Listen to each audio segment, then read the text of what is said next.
Hello everyone, আরেকটি নতুন ব্লগে সবাইকে স্বাগত।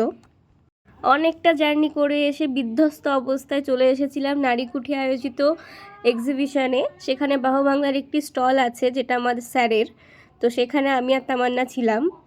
এসেই সামান্য টাচ আপ করে আমরা দুজন খাওয়া শুরু করেছিলাম, আর খাওয়াটা এতই খেয়েছিলাম যে শেষ অবধি আর থামিনি, শুধু খাওয়া আর খাওয়া।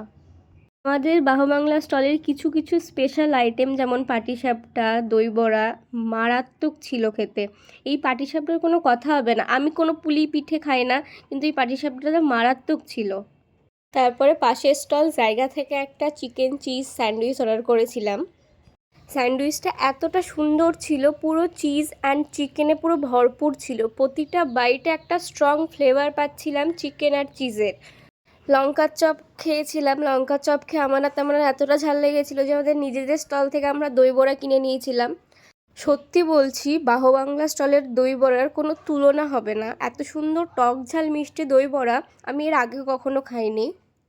শুধু খেয়ে গেলেই তো হবে না, তারপরে কাস্টমার এসেছিলো, তারপরে কি কিনলো সেগুলো নোট ডাউন করে রাখছিলাম। চিকেন চিজ স্যান্ডউইচটা এত ভালো লেগেছিলো যে আবার অর্ডার করে নিয়েছিলাম আমরা। এই পরিটার সাথে দেখা হয়েছিল, আমাদের ম্যামের মেয়ে। তারপরে চা খেয়ে আজকের দিনটা শেষ করলাম আমরা। ভিডিওটাও এখানে শেষ। লাইক কমেন্ট করে দিও।